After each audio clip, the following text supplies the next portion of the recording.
로마서 10장 1절에서 15절까지의 말씀을 오늘 살펴볼 것입니다.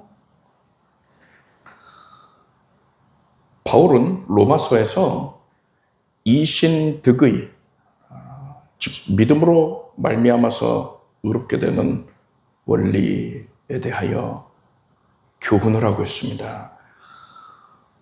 우리가 이제 살펴볼 10장에서 바울은 유대인들이 이러한 이신득의, 이신칭의 원리를 알지 못하고 율법을 지켜서 의로워지려고 하는 그런 부분을 지적을 하고 있습니다. 그로 인해서 구원을 잃게 된 것을 안타깝게 여기고 있는 것이죠.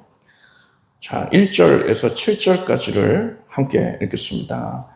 형제들아, 내 마음에 원하는 바와 하나님께 구하는 바는 이스라엘을 위함이니 곧 저희로 구원을 얻게 함이라.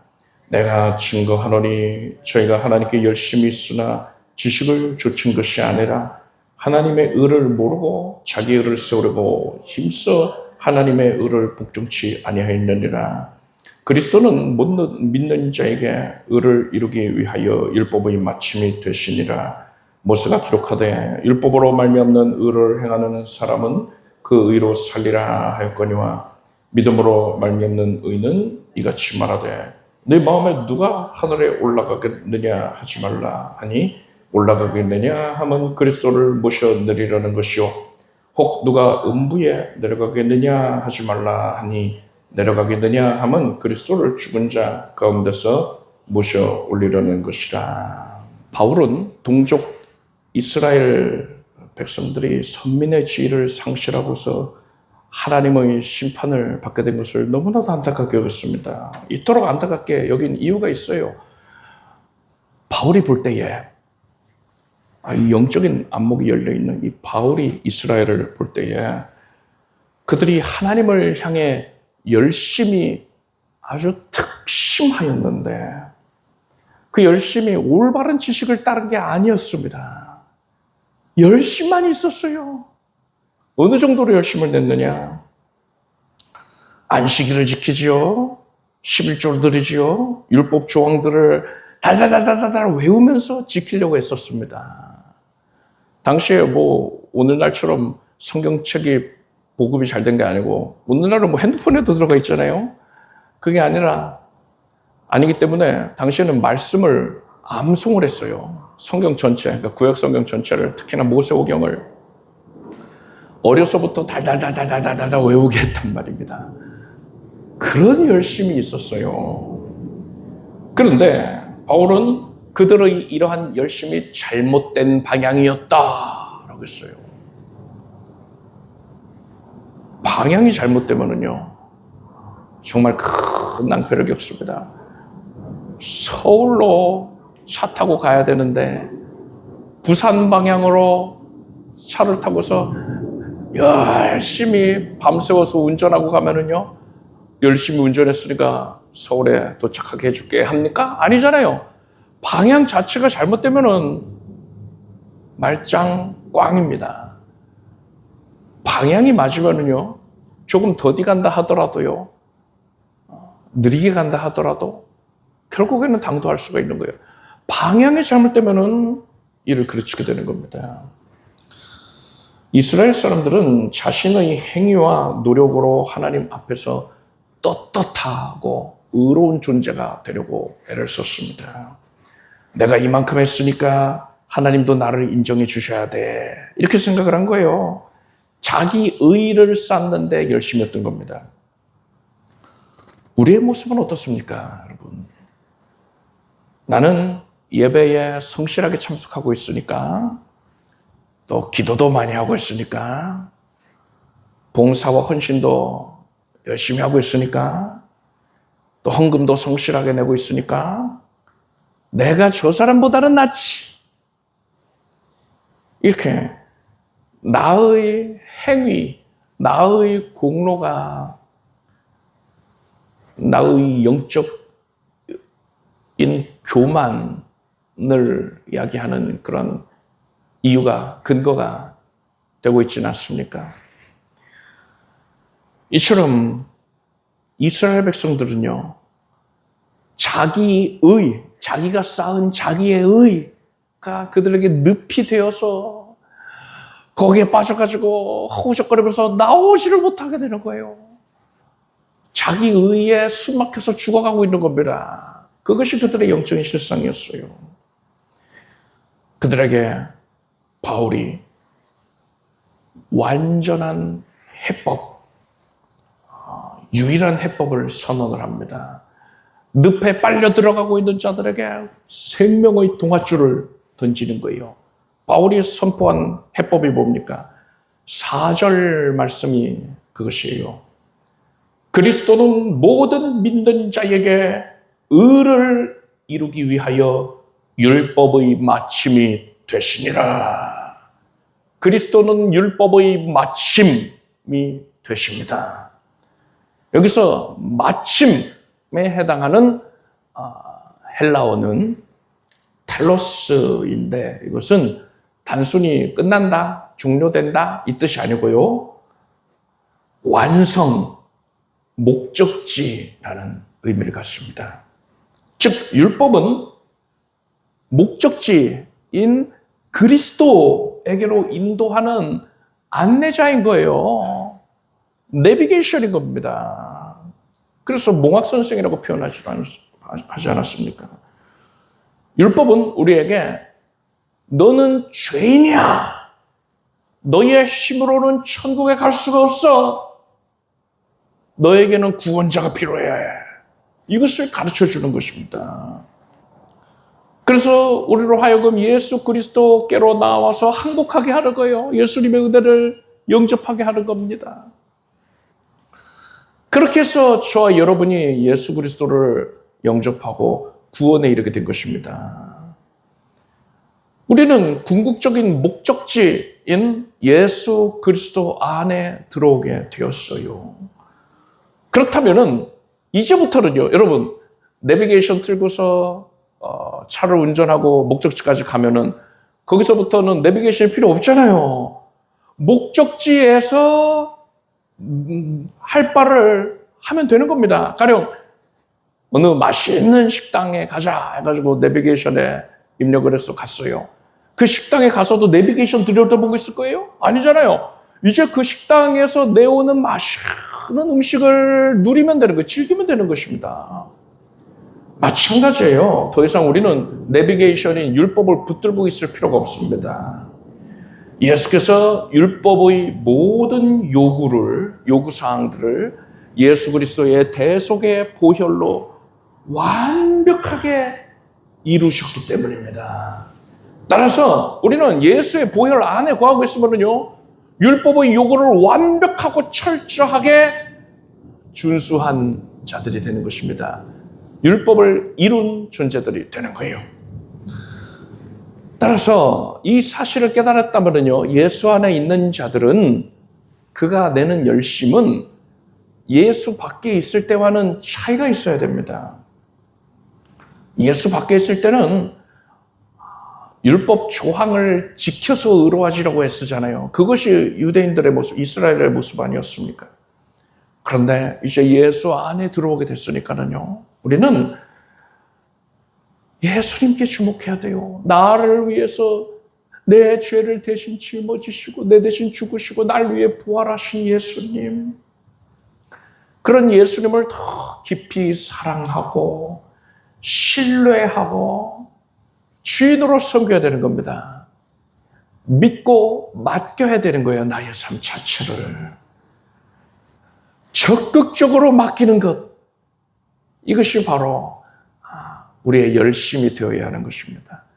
하나님을 기뻐하고 하나님을 기쁘시게 해드리고 나의 삶을 적극적으로 내어 맡기는 것, 더 적극적으로 하나님을 의지하는 것, 이것이 바로 우리 열심의 모습이 되어야 하는 것입니다.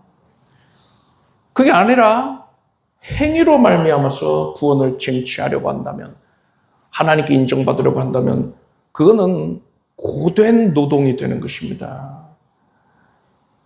반면에 그리스도의 공로로 말미암아서 얻게 된 구원을 누리면서 감사하면서 기쁨으로 하나님을 섬기는 것은요, 이것은 즐거움이에요, 즐거움. 이때부터는 신앙생활이 큰 기쁨이요, 만족이요, 삶 자체의 활력소가 되는 것입니다. 이걸 모르고는요, 아무리 신앙생활 열심히 한다 하더라도요, 매 순간 무거운 짐을 짊어진 채로 나아가는 것과 같아요.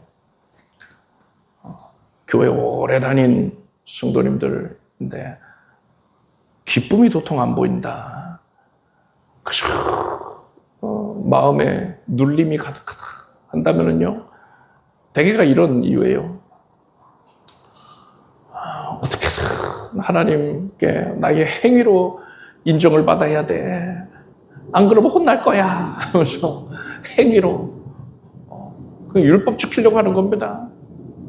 그거는 신앙 자체가 괴로움이에요, 괴로움. 여러분은 그럴 것이 아니라 예수께서 베푸신 구원의 은혜를 만끽하기를 바랍니다. 자유함을 누리세요. 진리를 알지니 진리가 너를 자유케 하리라 하셨고요. 수고하고 무거운 짐진 자들아 다 내게로 오라, 내가 너희를 쉬게 하리라 하셨습니다. 예수 그리스도 안에서는요, 무거운 짐을 짊어지고 있지 않아도 돼요. 예수님이 대신 짊어져 주셨습니다. 그 은혜를 만끽하기를 바랍니다. 그래서 이제부터는 그저 어린아이 같은 마음으로, 순수한 마음으로 예수님을 기뻐하며 예수님의 구원의 은총을 노래하며 구원받은 은혜를 즐거움으로 누리며 살아가기를 바랍니다. 8절에서 13절까지를 우리가 함께 읽겠습니다. 그러면 무엇을 말하느뇨? 말씀이 내게 가까워 내 입에 있으며 내 마음에 있다 하였으니 곧 우리가 전파하는 믿음의 말씀이라. 네가 만일 내 입으로 예수를 주로 시인하며 또 하나님께서 그를 죽은 자 가운데서 살리신 것을 네 마음에 믿으면 구원을 얻으리니 사람이 마음으로 믿어 의에 이르고 입으로 시인하여 구원에 이르느니라. 성경에 이르되 누구든지 저를 믿는 자는 부끄러움을 당하지 아니하리라 하니 유대인이나 헬라인이나 차별이 없음이라. 한 주께서 모든 사람의 주가 되사 저를 부르는 모든 사람에게 부여하시도다. 누구든지 주의 이름을 부르는 자는 구원을 얻으리라. 방금 읽은 본문에서 강조되고 있는 부분이 있습니다. 11절을 보니까요, 성경에 이르되 누구든지 저를 믿는 자는 부끄러움을 당하지 아니하리라 했고요. 13절을 보니까 누구든지 주의 이름을 부르는 자는 구원을 얻으리라 했습니다. 바울은 누구든지를 강조하고 있는 거예요. 상상해 보십시오. 여러분이 정말 참석하고 싶었던 그런 파티의 초대장을 받았어요. 근데 초대장 받았다고 다 갈 수 있는 게 아니라 그 초대장에 참석할 수 있는 자격 요건이 써 있어요. 재산은 100억 원 이상이어야 되고, 사회적으로도 잘 알려진 명성이 있어야 되고, 또 명문대학교를 졸업해야 한다. 그런 사람만 참석할 수 있다. 우리는 아주 그런 훌륭한 사람들만 참석하는 사교 모임이다. 이렇게 되어 있어요. 그런 내용이 써 있다면요, 그 초대장을 받아들였다 하더라도요, 좌절감을 느끼죠.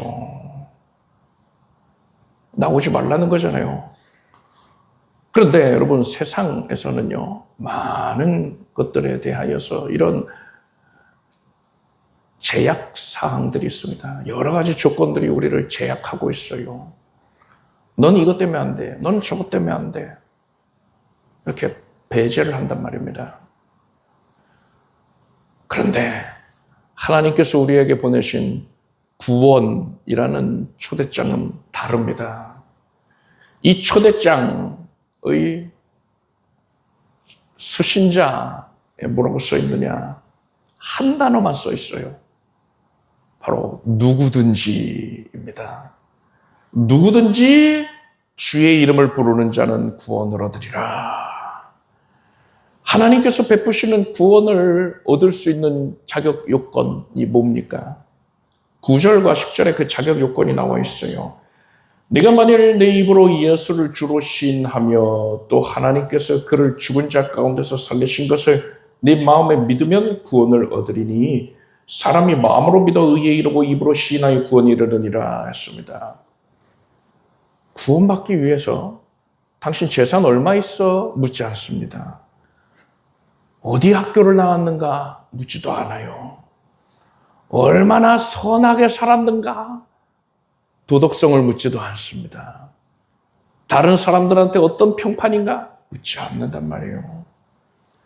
구원의 자격 조건은요, 오직 믿음의 고백에만 있습니다. 그래서 누구든지 예수 그리스도를 구세주로 시인하면, 고백하면 그는 구원을 얻는 것입니다.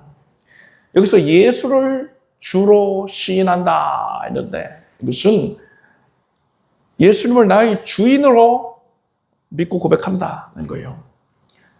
내가 나의 삶의 주인이 아니라 예수님이 나의 주인이심을 인정하고 나의 삶의 주권, 결정권을 예수님께 온전히 내어드리는 겁니다. 예수님께 전적으로 순복하고 예수님을 온전히 신뢰한다는 표현이에요. 그것이 바로 예수를 주로 시인하는 거예요. 그리고 예수를 죽은 자 가운데서 살리신 것을 믿는다 했잖아요.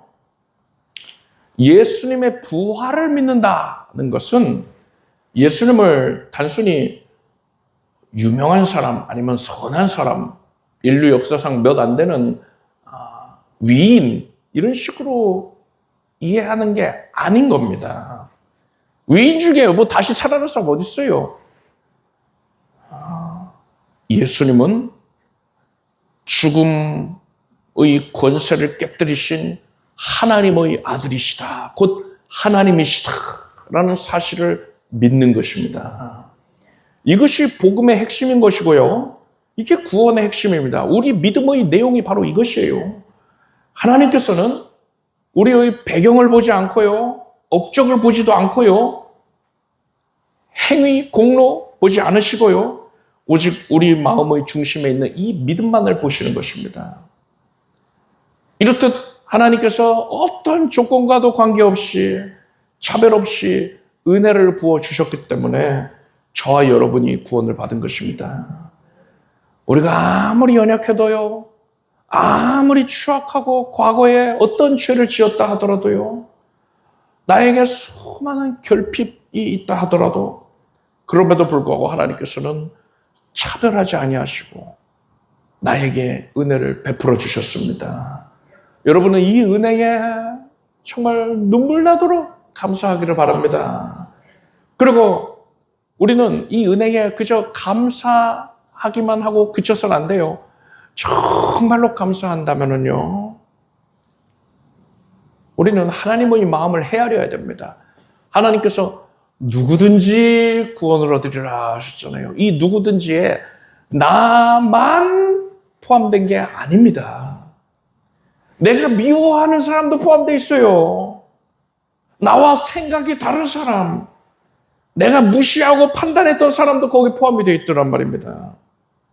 하나님께서는 나에게 구원의 은혜를 베푸신 것처럼 하나님께서는 그 사람 역시 사랑하고 계시고요. 그를 구원하기 위하여서 그를 위해서 예수 그리스도를 이 땅에 보내셨던 겁니다. 하나님께서는요. 그 사람 역시 주의 이름을 부름으로써 구원 얻게 되기를 원하고 계시단 말입니다. 그런데 나는 교회 안에서라든가 또 세상 가운데에서 나만의 기준으로 사람들을 나누고 구별하고 차별하고 있진 않았습니까? 우리는 하나님께서 누구든지 구원하기를 원하신다는 사실을 분명히 깨닫고 이러한 하나님의 마음을 나의 마음으로 품어야 하는 것입니다. 그래서 우리는 내 안에 있는 마음의 편견의 벽을 허물어 버려야 돼요. 하나님의 시선으로 모든 사람을 바라볼 수 있어야 되는 겁니다. 그것을 위해서 애쓰고 노력해야 됩니다. 그래서 여러분, 우리 교회는 모든 세상 사람들을 향하여서 누구든지에게 활짝 문이 열려있는 구원의 방주의 역할을 감당할 수 있게 되길 바랍니다. 복음을 들고서 누구든지에게 여러분 찾아가서 복음을 증거하게 되길 바랍니다. 14절과 15절을 함께 읽겠습니다. 그런즉 저희가 믿지 아니하는 이를 어찌 부르리요? 듣지도 못한 이를 어찌 믿으리요? 전파하는 자가 없이 어찌 들으리요? 보내심을 받지 아니했으면 어찌 전파하리요? 기록된 바 아름답도다. 좋은 소식을 전하는 자들의 발이함과 같으니라.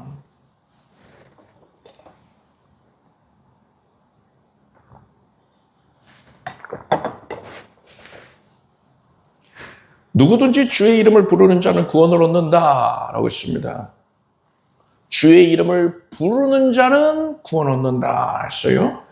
그런데 예수님을 믿지 않는 사람이 어떻게 예수 그리스도를 부를 수 있겠습니까?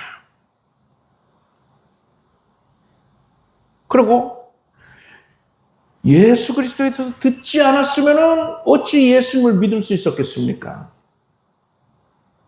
그리고요, 또 역순으로 거슬러 가보면요, 누군가가 전파하지를 않았으면 그 사람이 어떻게 예수에 대해서 들을 수 있었겠습니까? 더 나아가서 하나님께서 그 사람을 복음 전하라고 보내지 않았으면 그가 어떻게 전파할 수 있었겠습니까?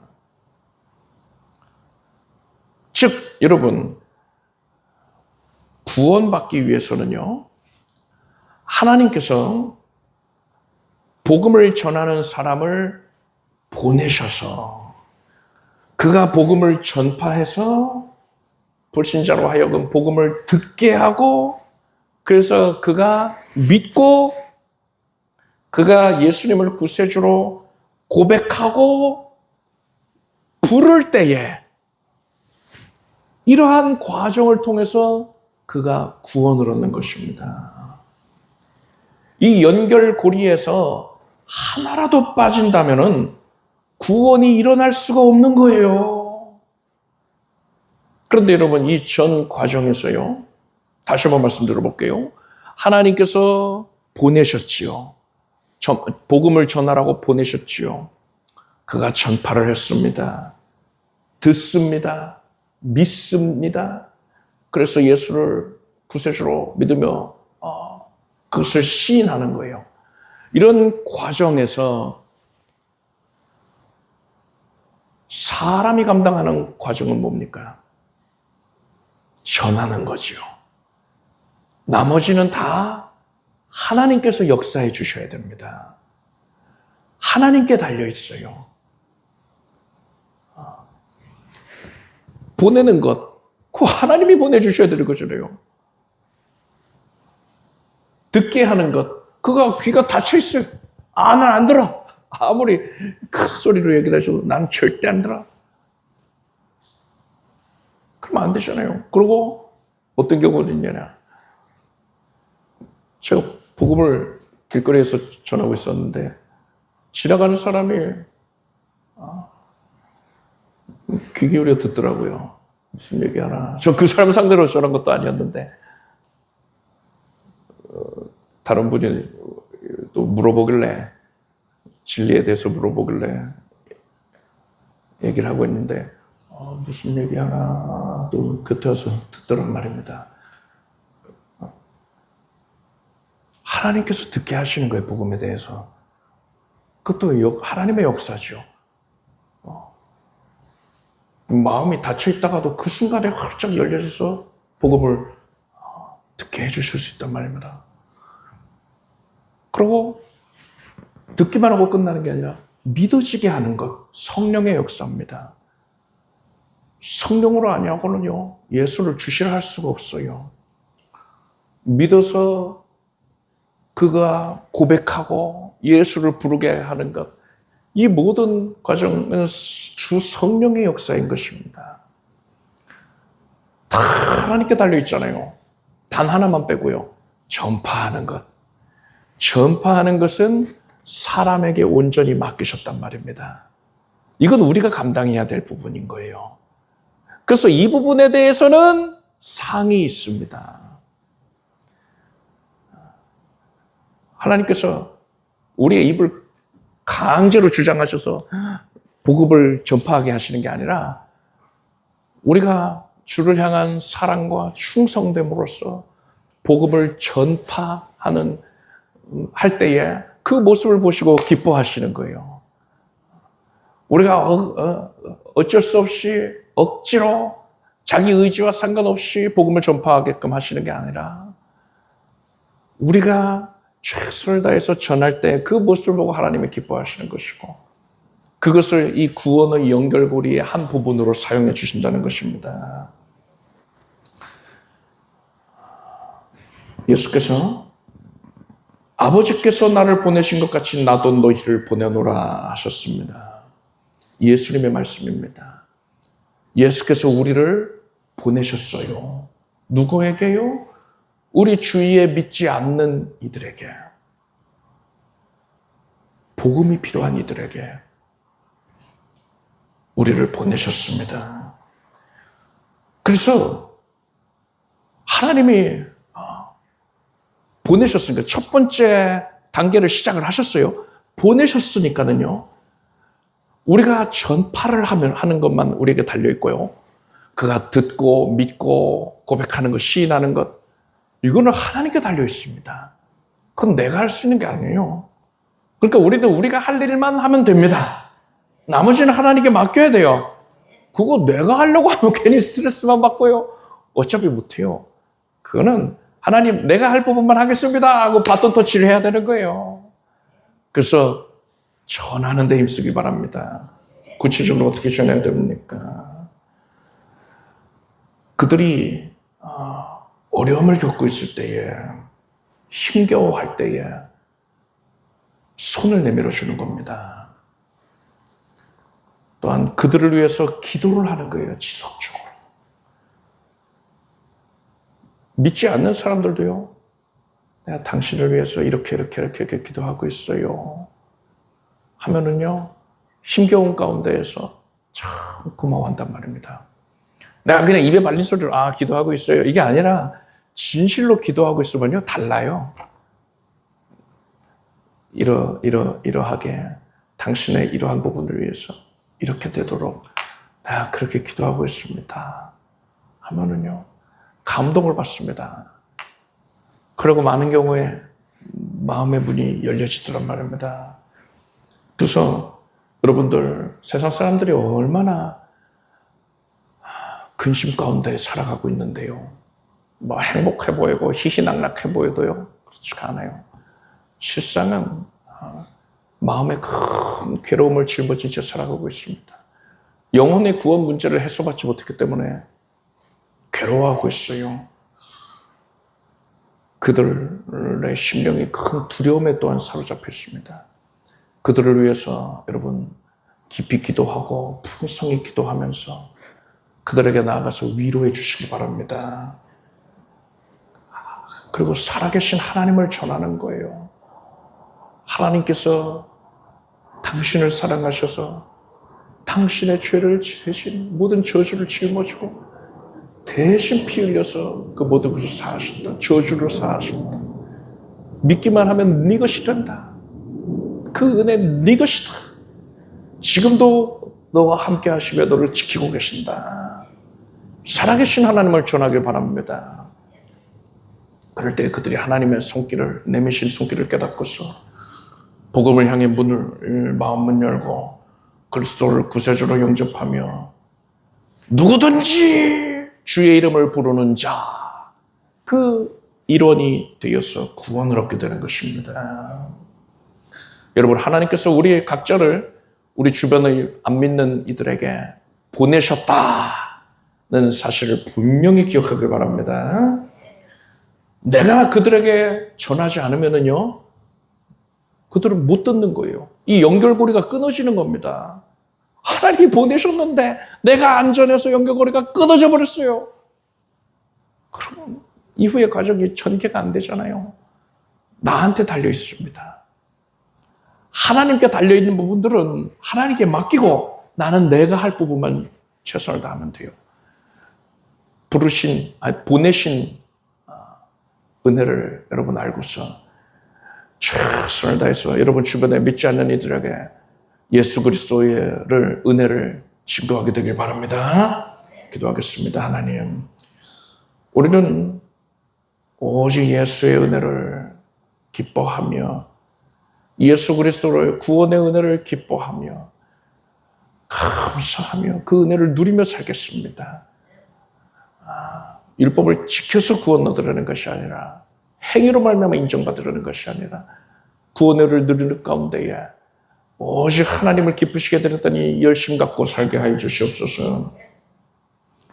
하나님께서 누구든지에게 구원을 베푸신 것을 감사드립니다. 그 가운데 내가 구원을 얻었으니 이제 모든 편견을 깨뜨리고 누구에게든지 하나님의 마음으로 다가가게 하여 주시옵소서. 복음을 증거하는 발이 아름답다고 하셨으니 우리가 전파하는 자가 되게 하여 주시옵소서. 하나님이 보내셨으니 이제 열렬히 전파하여 그들이 복음을 듣고 믿고 고백하고 시인하여서 구원에 이르게 하여 주시옵소서. 예수님의 이름으로 기도드립나이다. 아멘. 모두 자리에서 일어나시기 바랍니다. 가슴에 손을 얹으시고 아픈 곳에 손 얹고 기도하겠습니다. 하나님께서 내려주신 큰 구원의 은혜, 차별 없이 베풀어 주신 그 은혜에 감사드립니다. 이 은혜를 받은 자답게 기뻐하며 하나님을 섬기게 하소서. 우리 삶의 현장에 날마다 기쁨과 감사와 감격의 고백이 그치지 않게 해주시옵소서. 어떤 상황에서건 나의 영혼은 하나님을 찬양할지어다. 하나님의 은혜를 높일지어다. 우리의 상한 심령을 하나님께서 보시고 보듬어 주소서. 하나님께서 연약한 바 위에 보혈을 부어주셨으니 우리는 평안하겠습니다. 두려워하지 않겠습니다. 낙담치 않겠습니다. 모든 부정적인 마음은 사라지고 오직 예수 그리스도 안에서 기쁨과 화평만 가득하게 하소서. 연약한 육신 위에 보혈이 부어졌으니 우리가 고침받았습니다. 모든 흉악한 것들이 다 사라질지어다. 모든 장기가 정상이 될지어다. 모든 어그러짐이 사라질지어다.